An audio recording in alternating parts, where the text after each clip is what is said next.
da palestra. Dando continuidade ao nosso simpósio, nós vamos receber agora o Danilo Oliveira. O Danilo ele é mestre em paleobiologia pela Universidade de Bristol e tem feito um trabalho muito bom para o criacionismo no sul do Brasil. Obrigado por aceitar o nosso convite, Danilo, e seja bem-vindo. Olá, Dr. Marcos Natal. Olá a todos que estão nos assistindo. É um prazer enorme estar aqui com vocês e fazer parte desse evento. Espero que vocês estejam aproveitando bastante e espero que aproveitem e aprendam bastante com o que eu vou trazer aqui para vocês hoje. Agora eu vou estar falando sobre a paleontologia e a relação que ela tem com o dilúvio. Agora, o que é paleontologia? Para começo de conversa. Paleontologia é o ramo da ciência que se estuda a vida antiga, ou no caso, os fósseis, sejam fósseis de qualquer tipo de animal, de peixes, de formigas ou até de dinossauros. Todos os tipos são estudados dentro da paleontologia. E elas têm algumas coisas muito interessantes para nos revelar de como era a vida no passado. Só que muitos cientistas acabam não percebendo um detalhe muito importante, de que, na realidade, a paleontologia aponta sim para o que a Bíblia está falando, aponta sim para um dilúvio. E isso é muito interessante, algo que muitos cientistas não consideram. E nós vamos hoje, então, estar falando de alguns pontos muito interessantes, muito legais, de como a paleontologia está indicando que aconteceu realmente um dilúvio, assim como é falado e narrado em Gênesis, os primeiros capítulos de Gênesis. Vou estar compartilhando aqui os slides com vocês, e daí a gente vai começar a discutir um pouco esse tema. Vamos lá. Só um minutinho.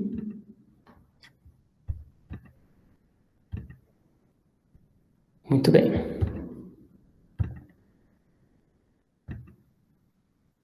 Acredito que vocês já conseguem ver os slides. E hoje estaremos falando então sobre a paleontologia e a relação com o dilúvio. Primeiro, vamos começar devagar, Vamos lá em Gênesis 7, capítulo 7, versículo 11 e 12. Diz o seguinte: no ano 600 da vida de Noé, então já tinha vivido bastante aí, no mês segundo, aos 17 dias do mês, naquele mesmo dia, se romperam todas as fontes do grande abismo, e as janelas do céu se abriram, e houve copiosa chuva, houve chuva sobre a terra 40 dias e 40 noites. Esse trecho nós provavelmente já lemos várias vezes, ou já ouvimos a história de Noé e sua família várias vezes também. Mas tem um detalhe aí que a gente às vezes não se atenta. Deixa eu ver se você percebe. Dá uma olhadinha aí no versículo. Vê se você observa alguma coisa diferente do que a gente geralmente imagina sobre o dilúvio. Dá alguns segundinhos. Ali no meio, ou na verdade no final, quando a gente lê sobre a chuva durante 40 dias e 40 noites, a gente já está acostumado. Mas ele fala que romperam-se as fontes do grande abismo. Primeiro, o que é romper? É abrir, quebrar, rachar alguma coisa. Então rompeu, quebrou. As fontes, o que é uma fonte? É um lugar onde jorra alguma coisa, Geralmente jorra água, As fontes do grande abismo. Então, de algum lugar profundo. Então, das profundezas romperam-se e lá do fundo saiu água. Interessante, a gente geralmente não trabalha isso quando a gente está falando da história, a gente nem se liga nesse detalhe. Mas é uma parte muito importante, extremamente relevante, que pode justificar muitas coisas. Eu não vou entrar nesses detalhes agora, Acredito que dá uma outra palestra completa só falar sobre isso. Mas isso justificaria também de onde veio a água do dilúvio, certo? E depois de que abriram-se então essas fontes, aí sim, em seguida, começou a chover durante 40 dias e 40 noites. O dilúvio, ele não foi algo simples. A gente geralmente imagina ele como uma coisa tranquila, tipo Noé e sua família e os animaizinhos num barquinho, aí começou a chover, foi alagando, o barquinho começou a se deslocar, a subir, e pronto, daí ficaram navegando tranquilamente, na paz. Provavelmente não foi assim. O dilúvio, na realidade, foi extremamente catastrófico. Foi uma catástrofe que nunca mais foi vista na história da humanidade. Tanto que Deus ainda prometeu no final nunca mais fazer isso, de tão catastrófico e gigantesco que foi. Eu vou mostrar um videozinho para vocês, rapidinho, de uma simulação de como poderia ter sido o início desse dilúvio, né? Ou como é descrito aí nesses versículos. Claro, talvez foi um pouco diferente, a gente não tem certeza, porque não estávamos lá. Mas a gente consegue chegar a algumas conclusões, e esse vídeo vai mostrar um pouquinho, e também vai mostrar que provavelmente foi um pouco diferente do que aquilo que a gente imagina. Olhem só.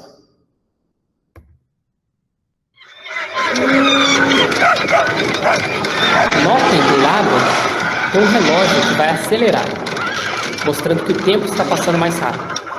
A porta da arca se fechou, e então as fontes do grande abismo se abriram, e essa água presa lá embaixo teria saído.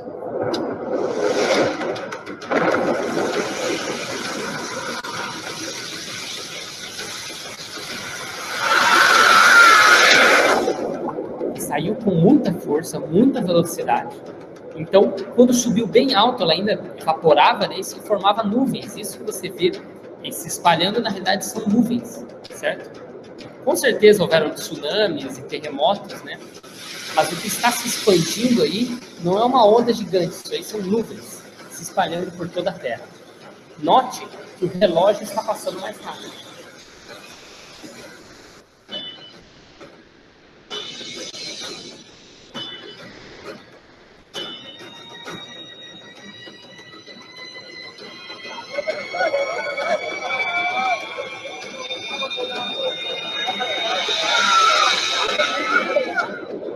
Com certeza foi assustador para as pessoas, elas nunca tinham visto uma situação assim. Novamente, foi único na história do nosso planeta.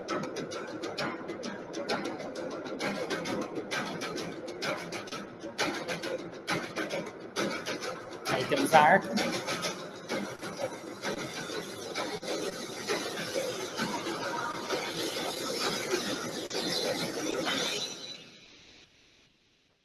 E só então houve copiosa chuva, houve muita chuva durante 40 dias e 40 noites. Então é um cenário já um pouco diferente do que a gente geralmente visualiza, não é verdade? Uma situação muito mais catastrófica. E realmente foi extremamente catastrófico. Se o dilúvio realmente aconteceu, né? Porque a gente não estava lá, né? Nenhum de nós viveu essa situação. Então a gente só tem como estudar, especular e tentar entender mais sobre a história do nosso planeta. Mas, observando a natureza, observando as evidências, se o dilúvio realmente aconteceu, nós deveríamos encontrar milhares de criaturas mortas, não é verdade? Porque morreu tudo que não estava, todos os animais terrestres que estavam fora da arca morreram. Então milhares de criaturas deveriam ser encontradas mortas, inclusive nos mares também. Algumas sobreviveriam, né? Porque tem água no planeta inteiro, mas algumas com certeza seriam soterradas, né, por terra, lama e tudo, né, toda essa catástrofe que estaria acontecendo, né.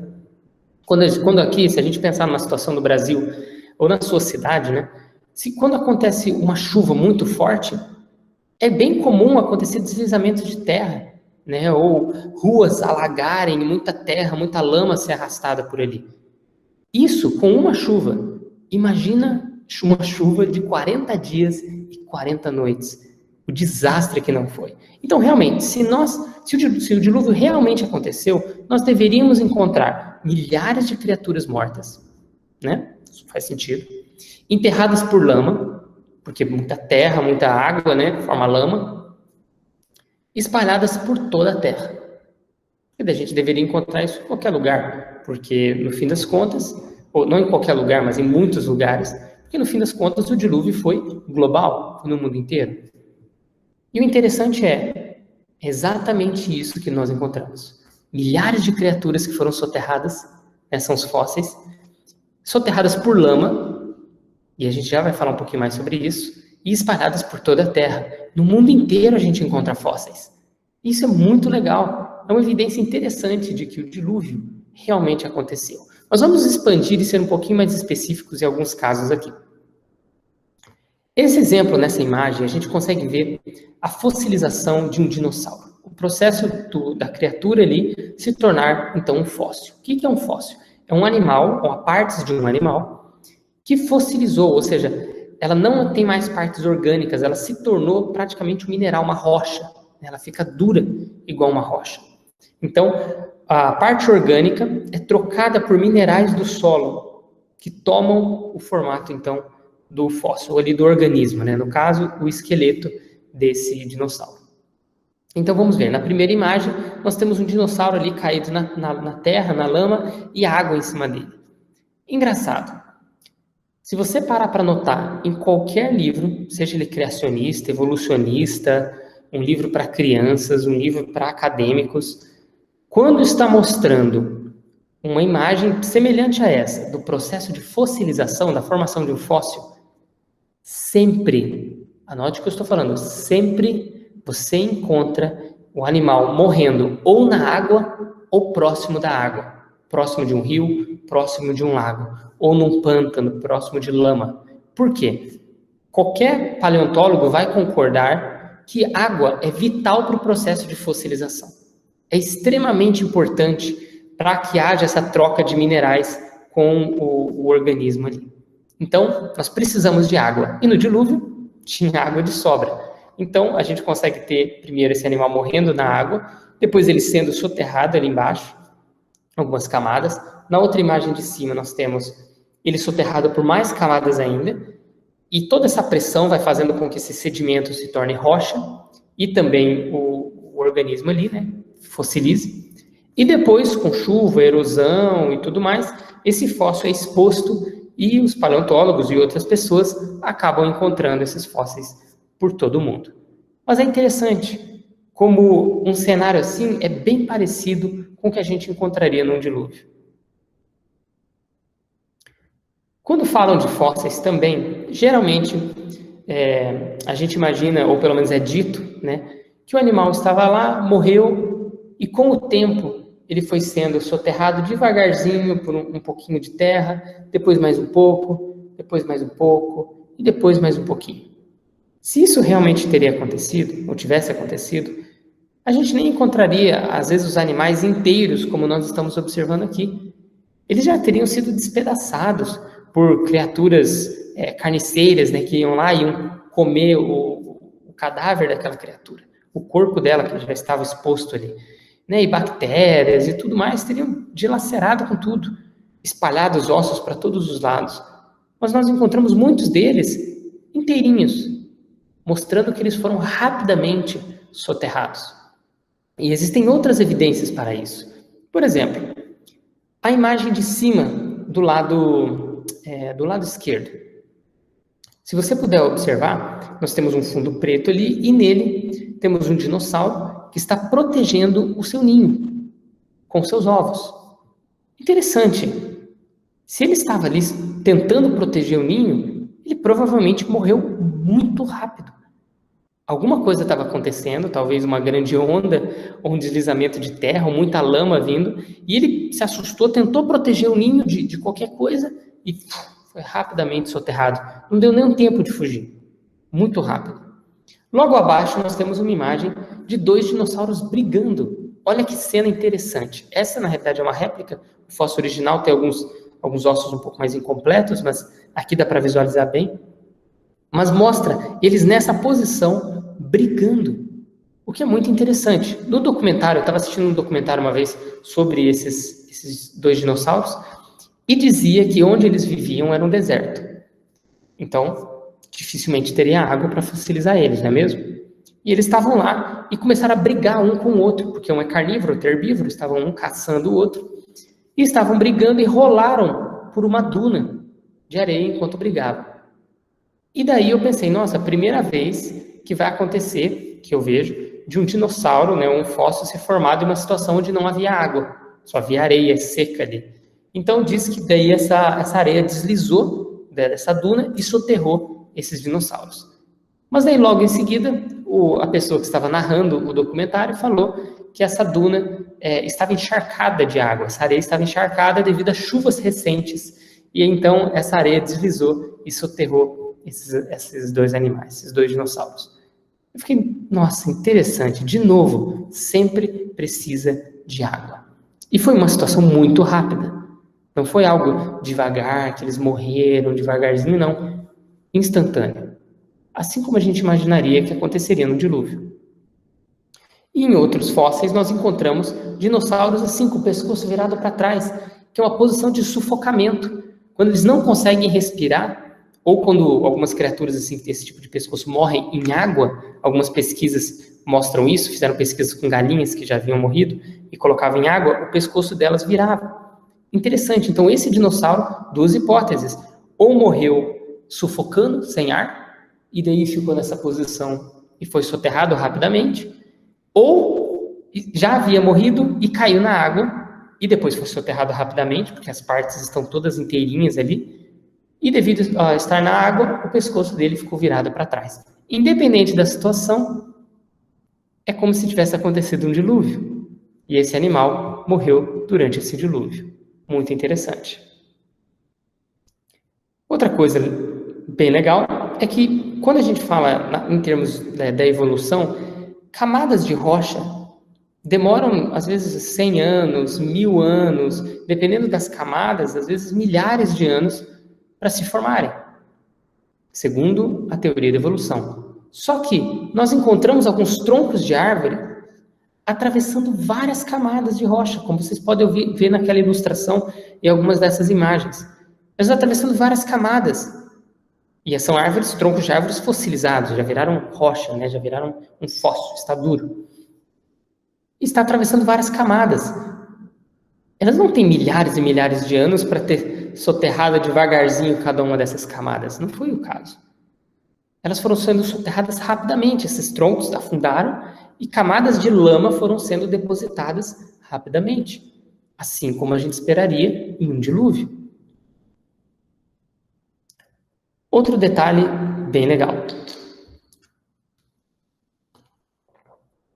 Os cientistas, geralmente evolucionistas, né, esperam ou esperariam que a vida tivesse se desenvolvido lentamente no nosso planeta. Primeiro, uma célula, depois algumas células ali, pouquinhas, né, que depois foram se reproduzindo, se tornando organismos um pouco mais complexos, depois aparece uma espécie aqui, outra espécie ali, e gradativamente vai aumentando a complexidade, a diversidade.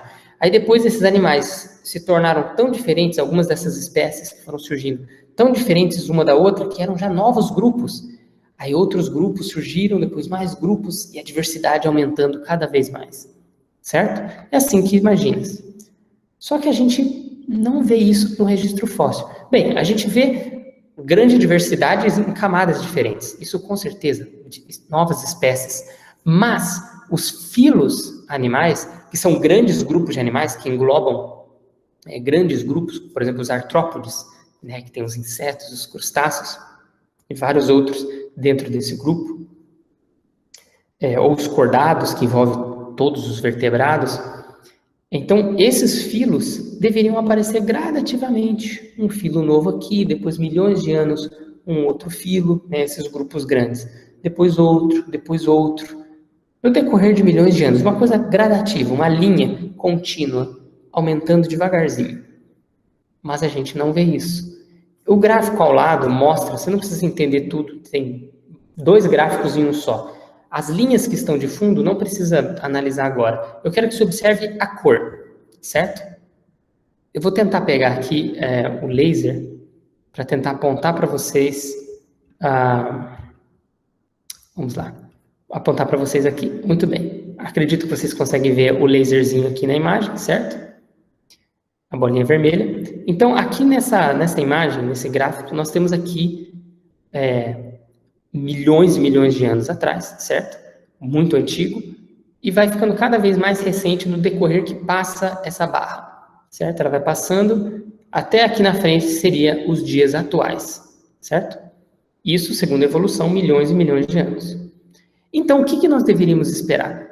Deveríamos esperar que aqui no começo teria uma espécie ou outra de ser vivo, e devagarzinho essa linha, que no caso é o azul, ele deveria ir subindo devagar, devagar, devagar, até chegar aqui onde nós temos hoje. O mesmo vale para o amarelo. mas que são as classes, no caso. É um outro tipo de diferenciação de animais em outros grupos. Mas olha só que interessante. Nós não temos praticamente nada aqui. Aí aqui sobe só um degrauzinho, um filo ali, depois outro, e de repente, bum! Um monte de criaturas. Uma grande diversidade. Olha essa linha aqui, até o amarelo. Bum! Ele não vem gradativo, subindo uma linha contínua até lá. Não, ele simplesmente apareceu tudo. Não eram todas as espécies, mas quase todos os filos, que são esses grandes grupos animais, estão presentes desde o começo. É como se o planeta já estivesse repleto de todos os tipos de criaturas e, de repente, começou um dilúvio e soterrou tudo. Por isso a gente encontra uma grande diversidade, tudo de uma vez. E a gente vê isso nos fósseis. Não é aquilo que a gente esperava, os evolucionistas esperavam de uma coisa gradativa. É uma coisa rápida, uma coisa intensa. De uma vez, muitas criaturas aparecem. Aqui nessa imagem, no desenho, vocês conseguem ver até bem isso exemplificado. Aqui não tem praticamente vida nenhuma aqui embaixo, que é o mais antigo, e aqui em cima é o mais recente. Quase nada, só uma coisinha aqui, e de repente, a partir dessa linha, nós temos uma grande diversidade de seres vivos, que é mais ou menos o que aquele gráfico mostra. Isso aqui está em milhões de anos, são evolucionistas que fizeram esse desenho. Mas não tem como fugir do fato de que a vida, de repente, aparece ali. E é um indicador muito interessante de que o dilúvio realmente aconteceu. Outra evidência que eu gosto bastante é a questão dos chamados, colocar entre aspas aqui, elos perdidos, certo? Vamos pegar um exemplo clássico. Temos aqui um peixe, esse peixe é o selacanto, acreditava-se que ele estava extinto há milhões de anos atrás, mas por incrível que pareça, ele está vivo até hoje. Ele é encontrado, se não me engano, na costa da África ou em alguns outros locais do planeta. Ele é um peixe bem grande, certo? E vive nas profundezas.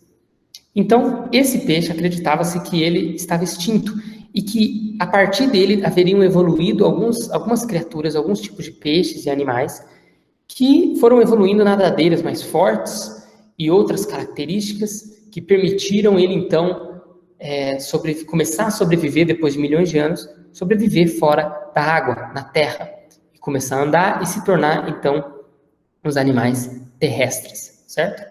Os vertebrados terrestres, os quadrúpedes. Então, eles acreditam que haveria, então, esse selacanto, e depois foi evoluindo até uma criatura como essa, que o nome é Tiktaalik, que é, na realidade, um peixe. É um peixe bem diferente, né?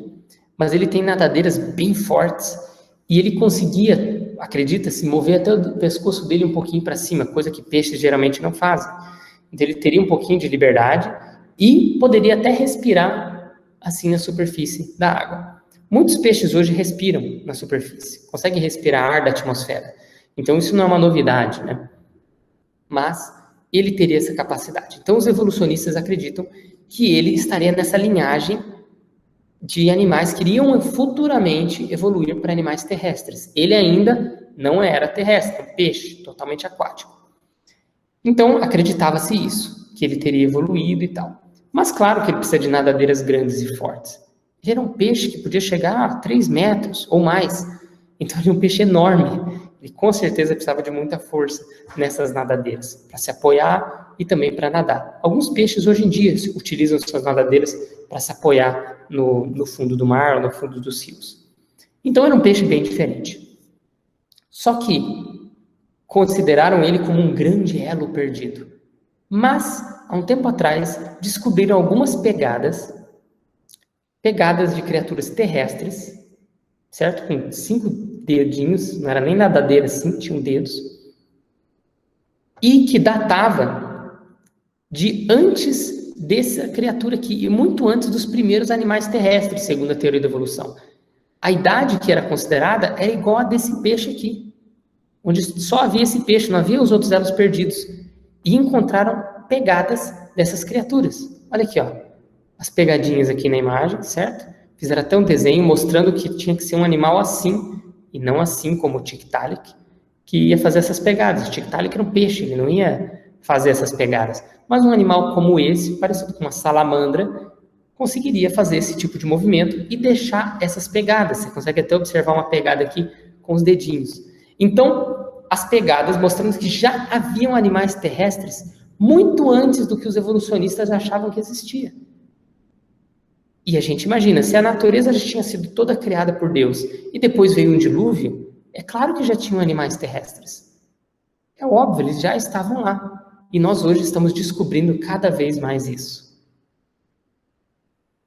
Outros fósseis bem legais que a gente encontra são fósseis bem incomuns de partes moles. E eu já vou explicar sobre isso. Lembra quando eu falei da explosão de vida, né, que de repente aparecia naquela linha? Uma delas é conhecida como a explosão do Cambriano, que de repente aparecem uma diversidade de vida gigantesca e espécies de animais que parecem até alienígenas. Olhem esses da imagem aqui. Parece que foi até inventado, né? Mas não, esses animais existiram e nós encontramos fósseis deles ainda hoje. Praticamente todos eles já estão extintos, né? Não existem esses animais, mas nós encontramos os fósseis deles. E é muito legal, porque muitos desses animais, eles não têm partes duras, como ossos, ou um exoesqueleto, como os artrópodes. Eles tinham partes moles. Quando eu digo parte mole, para a gente seria como se fosse pele, músculo, cartilagem, certo? Essas partes assim. E esses animais eram compostos de partes moles. Mas nós encontramos fósseis como esse aqui ao lado, muito bem preservados.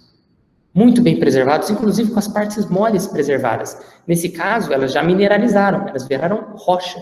Não são moles mais, são duras, né? Mas foram preservadas. Se elas tivessem morrido devagarzinho, como a gente falou, essas partes moles já teriam se decomposto rapidamente, né? Já teria apodrecido. Mas não, elas preservaram rapidamente, mostrando que o processo de iniciar essa fossilização não demora tanto. Tem que ser em questão de poucos dias para já iniciar, não necessariamente a fossilização, mas a mineralização, que é uma dessas etapas. A mineralização desse tecido mole. Então, os animais teriam que ter sido soterrados rapidamente e também rapidamente começar o processo de preservação. Não pode demorar milhares e milhares de anos. Alguns dinossauros foram encontrados até mumificados. Nesse caso, mumificaram primeiro e depois viraram fóssil. Aqui eles já são fósseis.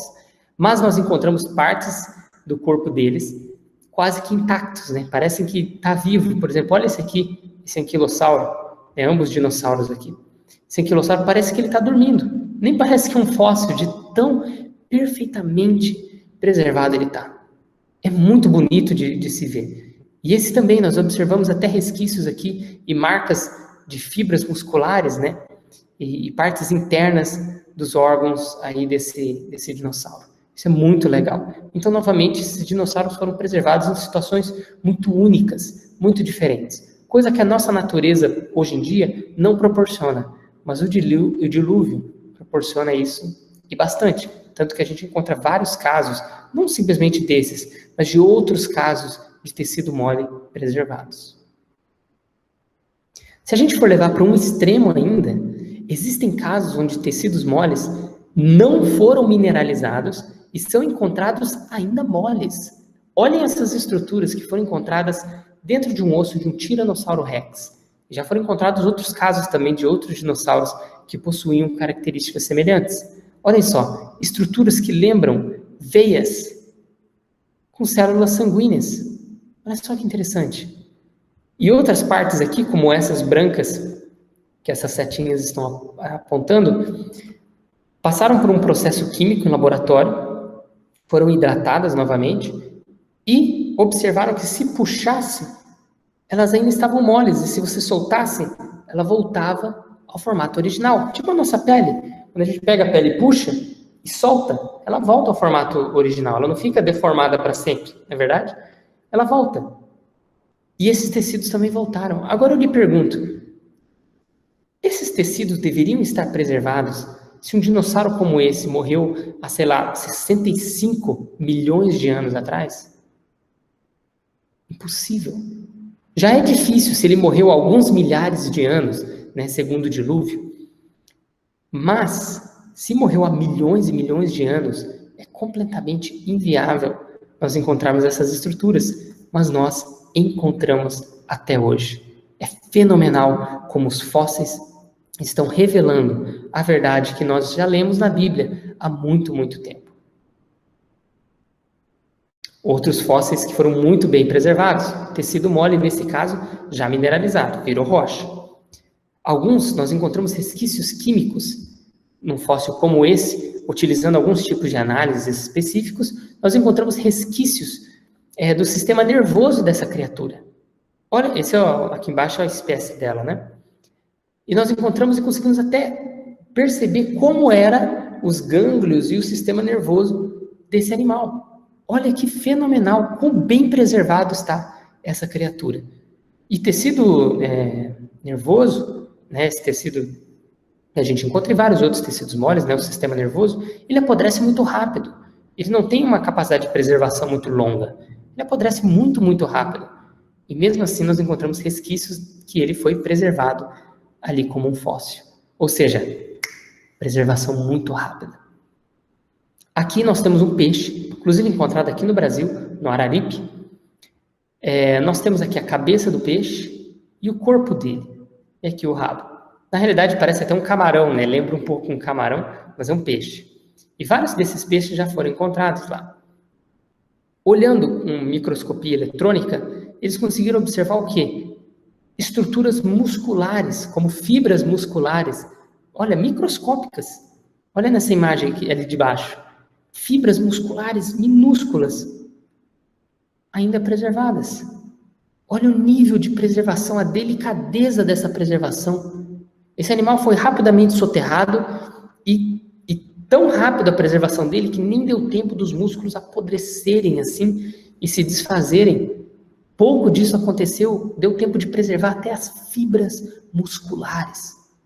Olha que legal, a gente conhece até isso desse animal, desse peixe, como eram essas fibras, a estrutura muscular dele, de tão bem preservado que foi. Outro caso muito interessante, né, é o caso dessas estruturas aqui. Você consegue imaginar o que é isso? É bem diferente, é difícil até de tentar adivinhar. Sabe por quê? Porque isso aqui são embriões de esponja do mar que foram encontradas. Se não me engano, foram encontradas na China. E olha que legal, você consegue observar até essas estruturas das células. Olha aqui, ó, as estruturas celulares, porque são várias células juntas, né? Então esses embriões ainda em formação ali, começando a se desenvolver, foram preservados, fossilizados. Claro que tudo isso aqui é microscópico, mas foram preservados com uma nitidez impressionante. Isso é muito, muito interessante. Um dilúvio vai proporcionar, então, situações assim onde nós conseguimos preservar esses tipos de fósseis, já que a natureza no dia a dia não proporciona. E por último exemplo, eu gostaria de mostrar até uma pena preservada. Olha que legal, uma pena que virou um fóssil. Só que interessante é que nela, em algumas partes, nós encontramos estruturas que são conhecidas como melanossomos, que dão cor, né, para as células, né, e para o corpo dos animais. E esses melanossomos, que são estruturas microscópicas que ficam dentro da célula, essas estruturas foram preservadas microscopicamente. Olha que legal! E a gente consegue até identificar, então, a coloração de uma pena, de tão bem preservada que ela foi. São casos muito interessantes que nós estamos observando aqui. Casos que mostram que um dilúvio realmente aconteceu. Isso não tem como acontecer no dia a dia hoje. A gente não observa as condições necessárias para se preservar um fóssil como esses, fósseis como esses que eu mostrei. Nós não encontramos.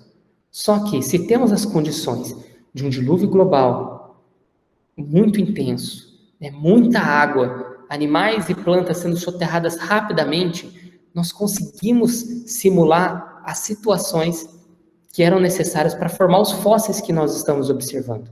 Isso se aplica a tantos outros fósseis, só vimos alguns exemplos. Mas é muito bom ver que a ciência, uma boa ciência, uma ciência verdadeira, sempre vai apontar para a palavra de Deus. Sempre estará de acordo com a criação, com o dilúvio e tudo mais.